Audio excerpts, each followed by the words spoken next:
Terrence James, and you're watching another episode of Neutral Reviews, where we do real reviews for real decisions. And today, we're looking at the 2023 Infiniti QX60 all-wheel drive Autograph. And I have borrowed the keys for this vehicle from London Infiniti. It has a fantastic location, beautiful showroom, elite customer care, and who offers some of the most luxurious and elegant vehicles on the road today, including this one. Now, the QX60 came out for the 2013 model year, was so successful that they did it again for 2022. But what most people don't remember is that it actually started out as a JX60, and it wasn't until the following year that it got that Q badge, along with everything else, because Infiniti wanted to get back to their roots and pay homage to that original Q45 luxury sedan, because it was a unique looking vehicle back in the 90s, great ride handling, and most important, it had a gorgeous interior that would rival anything that those Germans had to offer. So we take a look at the facts, feels, and final thoughts of the 2023 Infiniti QX60 all-wheel drive Autograph to see if it is in fact worthy of that Q badge on the back. So let's take a look. And the Q60 is Infiniti's mid-sized luxury offering, and also happens to be their most popular vehicle. And it comes in 4 different trims in Canada, and all are all-wheel drive. And it starts off with the pure base, which is going to be around $56,895 Canadian plus fees and taxes. And you get all the way up to $69,995 for something like this top-level Autograph here. Now, all trims are going to give you Apple CarPlay, Android Auto, heated outer middle seats, and this beautiful panoramic sunroof. But if you want that more luxury experience like you're going to get with the competition and their bases, you're going to probably want to go one up to that Luxe version. And if you want all the Q45 experience goodies like the zero gravity, heated, ventilated, quilted seats, and the captain's chairs in the middle, you are going to have to get up to the top level Autograph trim here. Now, Infiniti did give us an excellent value compared to the competition, so let's talk competition. Now, as we always say, it's going to be a long list when we're looking at mid-size SUVs, but this is a luxury version and a 3-row, so realistically, you're probably looking at the very popular Acura MDX or the Lincoln Aviator or that Mercedes GLE class. Now, all 3 of those vehicles are, as we said, going to give you 3 rows, going to be a little bit more expensive, but they're also going to give you a little more, especially in the handling department. So that Acura has a more sophisticated all-wheel drive system that is less front biased like this one is. So it's going to give you a little bit more dynamic driving, and even one more than that is going to be that GLE with that 4MATIC system and that E active body control. And if you're looking for a plug-in hybrid, well, that is going to be that Aviator option for you. So let's talk performance. And Infiniti uses their 3.5-liter V6 with direct injection, which is capable of producing 295 horsepower and 270 pound-feet of torque, which is capable of rocketing this 4,600-pound elegant brick from 0 to 60 in around 6.6 seconds. And it's going to give you around 25 miles per gallon combined, which isn't bad for a vehicle of this shape and size. And all that power has to run through a transmission, and nowadays it uses a 9-speed automatic transmission that is very smooth shifting and a lot better than that CVT that they use for years. And all that power keeps running through its intelligent all-wheel drive system. It is a front bias system, so it is not going to be as sophisticated, as we said, as some of those other ones for handling, but it's very good for efficiency and reliability and to get you out of most winter situations. Now, also, it has to steer. So it uses electronic steering, which most vehicles use nowadays because we can put all of those safety features in there, which this has lots. And we have to steer wheels and tires. Well, it has these very nice looking 20-inch aluminum alloy wheels, and they have these all-season tires on there that are 255/15. And we have to stop, and it uses 2 piston front and 1 piston brake calipers in the rear and 4-wheel disc all the way around. Suspension, well, it uses the traditional strut front and multi-link in the rear, which again is going to be perfect for everyday driving and keeps production costs down, which this vehicle has a great entry price. So all this has to attach to something, so let's talk chassis. And it shares the Renault Nissan D platform with that Nissan Pathfinder, and has been around since 2007, is specifically made for mid-size vehicles such as this. And in this configuration, you're looking at around 114.2-inch wheelbase, which is really good for this segment. And what else is good for the segment as well is it's very quiet. You're looking at 64 decibels of noise on the highway, and you're looking at about a 0.33 drag coefficient, which, you know, is normal for a brick. And the same with the handling, you're looking at about 0.84 on the skid pad, which is normal as well. Now, this platform as well as front engine, so it is going to be a little bit heavy as well. But all in all, it is very good, especially when it comes to cargo and seating. But when I come back here, I see 4 fake really fake exhaust. But I know that there's one real one under here, and it sounds like this.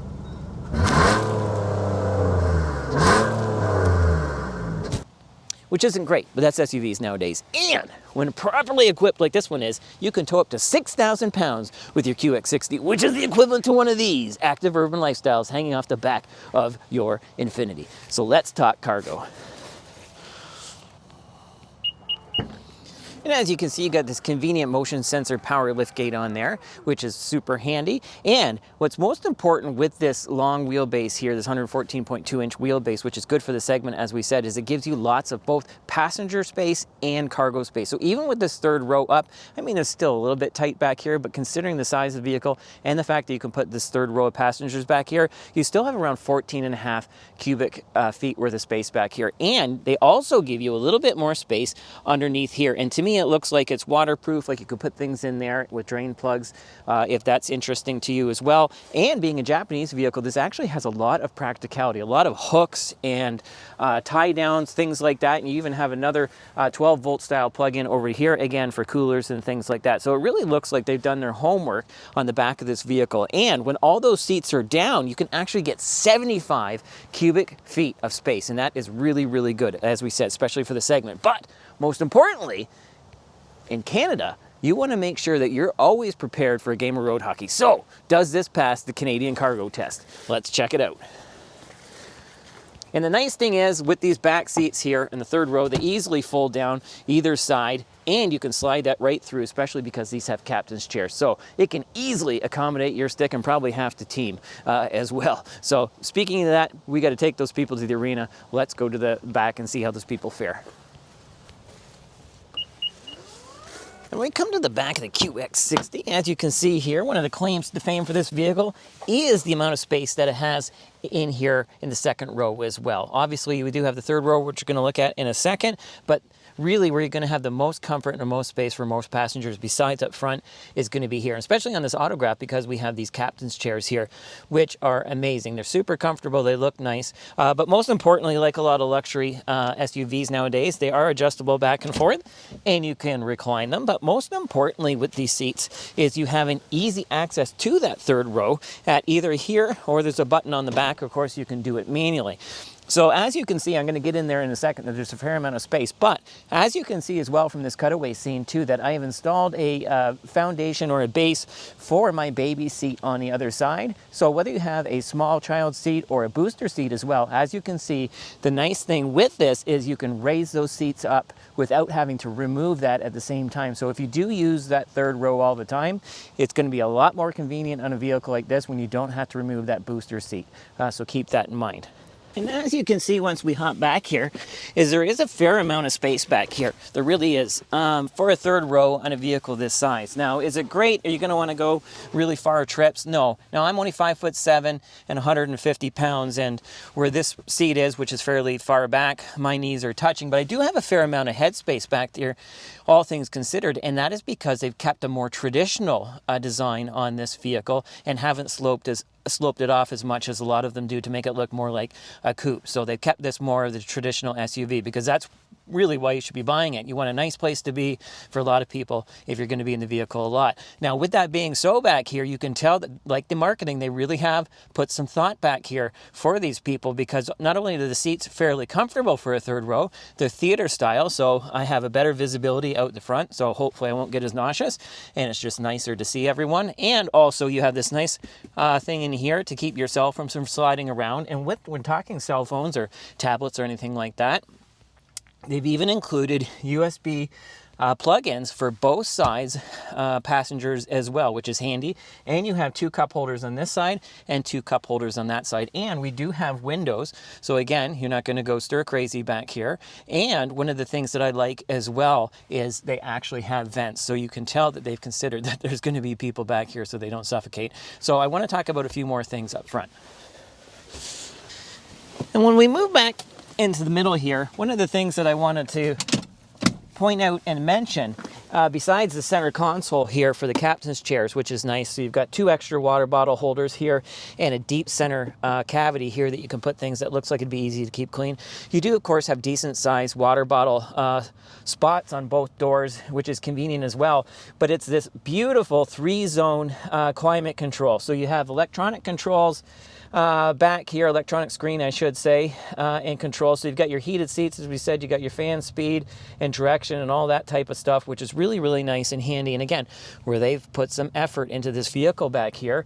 But you also have USB-C and USB plugins back here, and you actually have a conventional style plug.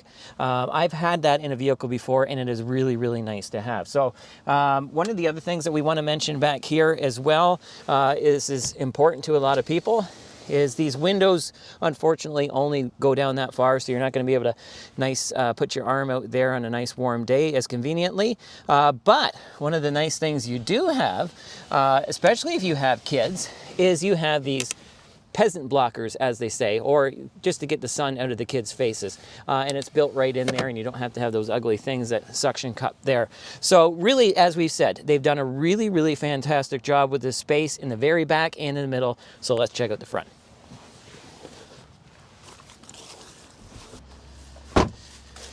So when we come up front here in the QX60, especially on the Autograph Edition, you're really going to notice that luxury. And immediately when you plant your rear end in these seats, because these seats are incredible. Some of the nicest seats that I've ever seen and or sat in.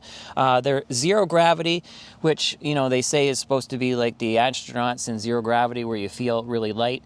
Now, of course, that's a lot of marketing, but you do feel really nice in these seats. And of course, they're heated and cooled, lumbar massaging, about a million different directions that it can change, things like that. They're a little slippery because they're leather, but they do feel really nice to the touch. And they're really accommodating as well, because they're bolstered, but not too bad being a luxury car. As well, when we're talking about that, you do have your steering wheel that's going to be telescopic and tilting in here.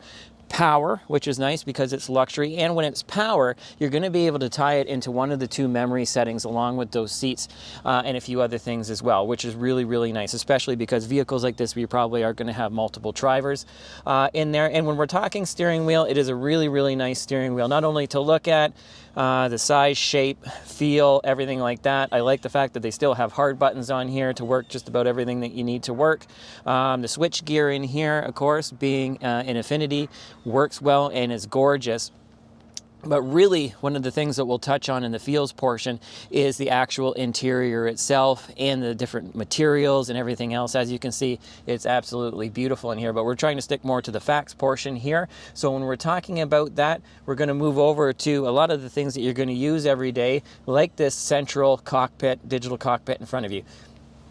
I've only done, 25, 30 videos so far, but this is by far the nicest digital cockpit I've seen. Crisp, clear, gorgeous, lots of flexibility and customization to it. Shouldn't say customization, but different screens and views and things like that. And the heads-up display that I'm looking at right now probably doesn't come across that well on camera, but again, this is by far the best one I've seen as far as how crisp and clear it is. It's very, very bright, looks next level. And next level as well is when we come over to the infotainment. It's got a 12.3-inch touchscreen display, and again, it is beautiful. I don't know how it's going to come across on camera, but it looks really, really nice. I like the fact that you've got 2 different screens over here, so you got your weather and all the other stuff that you need here, so it's really accommodating. It's easy to see, easy to use, easy to reach, and that's one of the things that I do believe from the marketing, is that they said they spent a lot of time in ergonomics, and it does feel like that when you're in here. Everything is easy to get to and feels really good to the touch, including this big giant climate control up here that is mainly haptic touch feedback, but it actually works really well.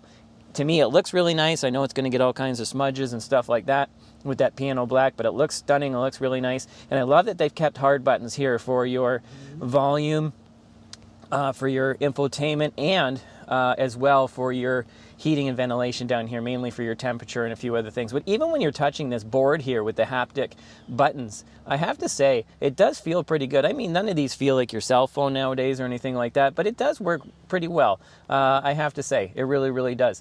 And of course, when we come over here to the middle, much like the Porsche Cayenne we did earlier on in the year, you do have this open cavity, which is nice. Again, making more usable space. And when we're talking space as well, you've got two real cup holders here that looks like it's going to be able to hold and fit many different types of water bottles, including on the doors as well. So again, that shows that some effort went in there. And in here, you have a nice deep felt-lined cavity or console in here that also has a 12-volt style plug-in and a USB-C, so you can keep things hidden in here if you want. It's got some little shelves, as you can see. That's really nice. And of course, you have a lockable giant glove compartment that could fit, you know, a small laptop, tablets, that type of thing, or whatever you need. And with felt lined, again, really, it stops stuff from rattling around in there. Just a nice extra touch on that as well. And as you can see, you got your vanity mirrors here, and the lights are up here underneath. Yeah, and of course, you do have this mirror here as well that is a conventional mirror, but it also, as you can see, acts as a rear view mirror. So based on that camera behind you, of course, you do have the infotainment with one of the nicer backup cameras that I've seen in a long time. But if you're a traditionalist and you like using that mirror, that's a really nice handy thing. And the reason why they do it is if you got big pumpkin heads in the back, or they got their hockey helmets on, they're going to be in the way. So that way the camera gets behind them and can see, and you still get to use that mirror like you're used to. Also, when we're talking about that type of thing in here, conventional automatic shifter here. It's nice low, but it does kind of move around like more of a normal one. It's less buttons, although you do have a parking button here. You got your electronic emergency brake, nice and handy there. You got your auto start stop, and a convenient button here for your drive modes. And again, very sensible drive modes. You've got a normal, you've got a personal setting, you've got an eco, which I'd probably recommend using most of the time. And I also like this dial here. So if you're a dial person, you can use that as well. That's Infiniti's been using that for a while, and some more buttons here, again, mimicking some of this on dash here. But we can talk all day long, but really what this vehicle is mostly about is enjoying your time while you're driving. So let's take this for a drive.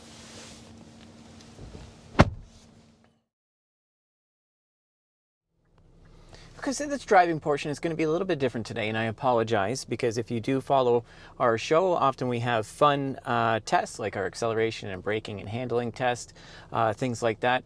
I had camera and audio malfunctions today, and we have to return the vehicle very soon. So what we're going to do is a little bit more Doug DeMuro style and just do a normal drive. But when I do the normal drive, starting in 2 seconds here, we'll try to talk about everything that normally we would. But here we go. Here's a 3.5 liter V6.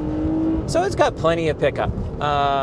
You know, it's no rocket ship or anything else like that, but compared to some of the vehicles I've driven lately, and especially ones with CVT, like this one used to have, the acceleration is horrendous at low speeds, but this is totally fun. But as I said, this vehicle here, you're not looking to buy as a race car or anything else like that. You really just want to be in this vehicle. You know, either you're taking the kids a lot of places, or you're taking clients or things like that. But regardless, you're probably in this vehicle a fair amount. And if you're in this vehicle a fair amount, you're going to want to be comfortable, especially if you're, you know, hauling people around and you're not doing sports car type stuff. So, you know, really what we have in this vehicle is just that. It's extremely comfortable, and it's extremely quiet, and a pleasant quiet. You can really have conversations in here. You can enjoy this, I think, 17 speaker Bose premium sound system, which does sound really good. We don't really get into that here too much, but it does sound incredible. Front, back, wherever. And again, it said in the marketing that they spent a lot of time and detail on that portion, which I believe, because one of the things of that Q45 was the handling, you know, and this is an excellent handling vehicle. We're not going to go through the test today, but, you know, just, you know, driving around here, it's very, very controlled, very, very firm, but a nice firm, like expensive firm. There's a little bit of body roll, but it's a larger vehicle and things like that, but it does hold pretty nice around the corners, again, for normal everyday stuff like getting onto the highway, passing people, things like that. Again, if you're going to be doing aggressive driving, no, that Mercedes with that e-active suspension that, you know, leans into the corners, and that MDX, you know, especially the Type S version and things like that, Of course, they're going to handle better, but when it's under a lot of pressure, when you're really pushing the car. Most people, again, are not going to be pushing this car. So for what you need it for, it handles really, really good. It goes over the bumps nice. It's very supple. Not a lot of vibrations, obviously, in here. You got things like felt everywhere. You got these zero gravity seats, which again are a little gimmicky, but you definitely do feel semi-light in here, as they want you to, and definitely comfortable. And the massage is pretty neat as well. If you've had a long day, it's incredibly comfortable in here. What other to talk about in here is, of course, the braking. That's another thing to consider.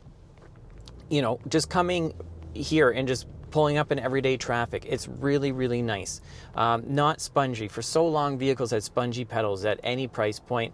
This, you know, it's only got 2 piston in the front, 1 piston calipers in the rear, and it's a very heavy vehicle at around 4,600 pounds.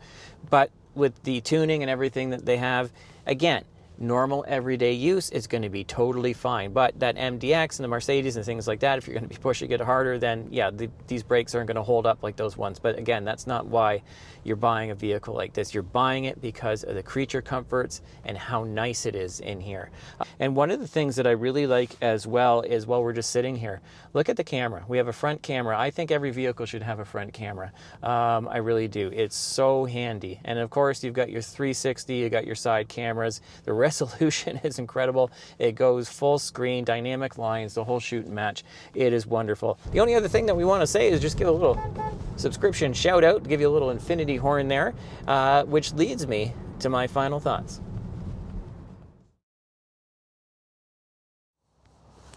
Now, if you like this video, hit the like button, subscribe, and turn on your notifications, and check out one of our other mid-size luxury SUV reviews so we get more cool cars like this one, and our upcoming review next week, hopefully, on an Alfa Romeo.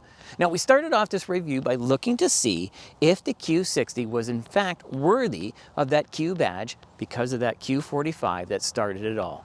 And here are the facts and feels that we used to come up with this final thought, which is that original Q45 was known because it had a unique look. And I would say that nowadays, with all these coupe-like SUVs, this still does have a very unique look on the road, and definitely luxury. Also, that Q45 was known because it was really good handling. Now, to be fair, this is an excellent handling vehicle because it's a modern vehicle. However, it's not as good as handling as its direct competition, especially that Acura and the Mercedes. But really set that Q45 apart was that it had that gorgeous, beautiful interior that could rival anything that the Germans had to offer. And I have to say that this interior rivals anything that I've seen in Porsche. Thanks for watching, and we'll see you again next time.